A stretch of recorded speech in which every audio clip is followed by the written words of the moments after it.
बोकर उसको पौधा बनाकर और सैकड़ों बीज पैदा करके ऐसा वैज्ञानिक अगर इस देश में इस दुनिया में कोई है तो वो किसान है।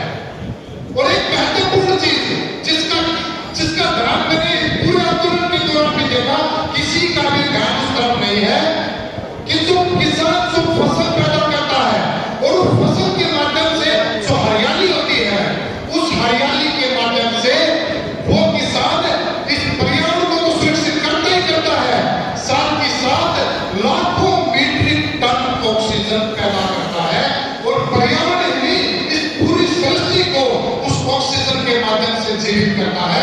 अगर ये करता है तो वो किसान करता है। हमें इस सरकारों को और जो बड़े बड़े पूंजीपतियों हैं उनको भी ये समझाने की जरूरत है कि सिर्फ किसान अन्नदाता ही नहीं, किसान आपको जो ये समस्त ऑक्सीजन मिल रही है इसके पीछे भी किसान का मेहनत है, किसान की तत्परता। इसी बात में बात करूं तो आंदोलन की क्यों जरूरत है।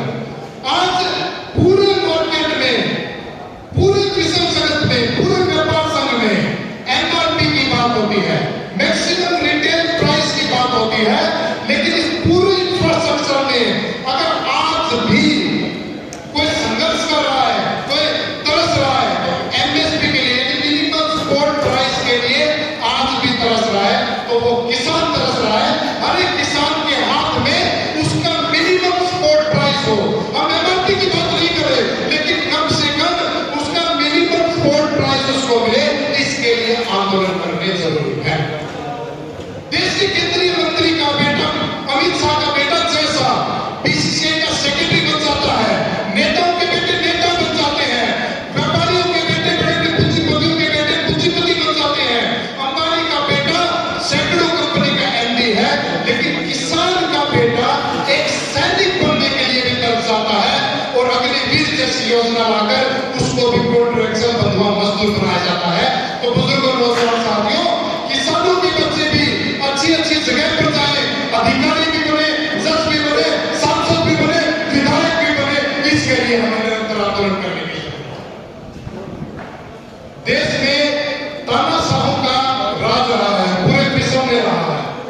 तो बुजुर्गों, नौजवान साथियों, तानाशाह सरकारों का, तानाशाह नेताओं का घुटने टिकवाकर, उनकी नाक रगड़वाकर बड़े बड़े कानूनों को वापिस लिए जाते हैं, तख्ता पलट किए जाते हैं और लोकतंत्र को सुरक्षित हाथों में पहुंचाया जाता है, संविधान को बरकरार बनाया जाता है। अगर ये काम भी किसी ने किए हैं तो पूरे विश्व में किसान मजदूर हैं। और मैं एक बात दावे के साथ कह सकता हूं कि पूरे विश्व में कोई भी ऐसी प्रणाली नहीं है जो एक बड़ी क्रांति लाती है। बड़ी क्रांति का मतलब है कि देश का विश्व का जो 85% वर्ग जिसको कमेरा वर्ग कहा जाता है, जो शोषित है, दलित है, पीड़ित है, प्रताड़ित है, जो लुंठित है, आदिवासी है, बेरोजगार है, विद्यार्थी है, कर्मचारी है, मजदूरी व्यापारी है, अगर इनके जिंदगी में एक बहुत बड़ा परिवर्तन करना है तो वो आंदोलनों के माध्यम से संभव है। वो क्रांति जिसकी बात सब छोटू जी किया करते थे, जिसकी बात डॉक्टर भीमराव अम्बेडकर जी किया करते थे, जिसकी बात भगत सिंह किया करते थे, वो क्रांति आंदोलनों के माध्यम से संभव है, किसी चुनाव के माध्यम से नहीं या किसी पार्टी बनाने के माध्यम से संभव है। इसलिए आंदोलनों की जरूरत है।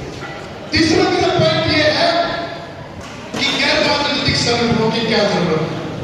बुजुर्गों, नौजवान साथियों, राजनीतिक संगठन बहुत है, लेकिन गैर राजनीतिक संगठनों की मुख्य रूप से हरियाणा में भूमिका इस आंदोलन के बाद हुई है। कोई कहता है कि वो यूनियन, कोई कहता है कि वो यूनियन, कोई कहता है कि वो यूनियन। जब 70 राजनीतिक पार्टियां बन सकती हैं तो क्या 70 गैर राजनीतिक संगठन नहीं बन सकते? मैं समझता हूं कि जितने ज्यादा गैर राजनीतिक संगठन होंगे वो समाज में लोकतंत्र में एक बैलेंस बनाने का काम करेंगे, एक बराबरी का काम करने का काम करेंगे। क्योंकि मैं याद दिलाना चाहता हूं कि स्वीकार्यता बहुत जरूरी है और हमें सीखना चाहिए हमारे पूर्वजों लड़ाकों से कि जिन्होंने राजनीतिक रूप से चौधरी चरण सिंह जी को भी मजबूत किया था, तो गैर राजनीतिक संगठनों के योद्धा चौधरी महेंद्र सिंह टिकैत जी को भी मजबूत किया। हमें सीखना चाहिए हरियाणा के बुजुर्गों से जिन्होंने अपने दौर में चौधरी देवीलाल जी को भी मजबूत किया था, तो उसके समांतर काशीराम नैन जी, गंगाराम मलिक जी को भी गैर राजनीतिक संगठनों के रूप में स्वीकार किया था और उनको मजबूत किया। दलित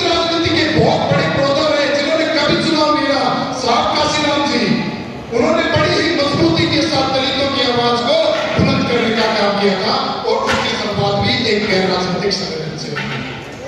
तो बुजुर्गों, नौजवान साथियों, इस लोकतंत्र में, इस देश में, इस संविधान की बुनियादी भाषा को समझते हुए हमें राजनीतिक संगठनों की जरूरत है, उसके समांतर गैर राजनीतिक संगठनों की भी जरूरत है। इस बात को अपने समाज को समझाना।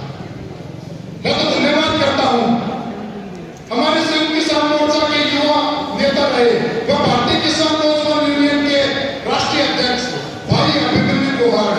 मात्र 28-29 साल की उम्र में एक बच्चा जब अपना कॉलेज का समय जीता है, बड़ी बड़ी गाड़ियों के साथ और बड़े बड़े कलम में शराब का बैग हाथ में लेकर देश बदलने की बात करता है।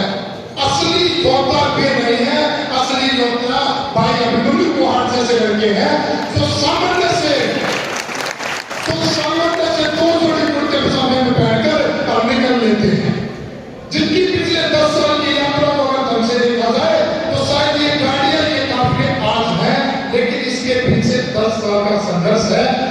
मैं समझता हूं कि हमारी आपसी वैचारिक मतभेद किसी से भी हो सकता है, चाहे मेरा अभिमन्यु भाई से वैचारिक मतभेद हो सकता है, लेकिन हमें किसी के संघर्ष को उस वैचारिक मतभेद के आधार पर 1 मिनट में जीरो नहीं करना चाहिए। बुजुर्गों, नौजवान साथियों, 10 साल कोई कम समय नहीं होता। जब कश्मीर से लेकर कन्याकुमारी तक जंगल के टिड्डे में यात्रा की जाती है, जब रोडवेज के बसों में धक्के खाए जाते हैं, उसके बाद जाकर जब एक किसान आंदोलन होता है और उस किसान आंदोलन में 380 दिन रात एक करके मैंने इनके साथ समय जिया है। इनकी आंखों में लगातार सूजन रहती थी और वो सूजन का कारण ये नहीं था कि इनकी आंखों में कोई कमी थी, मात्र 3-4 घंटे 5 घंटे की नींद की वजह से वो सोचने लगा करती थी। और 380 दिन सिक्कू बॉर्डर पर दिन रात एक करके आज ये काम को जोड़ने का काम किया है। आज ये भारतीय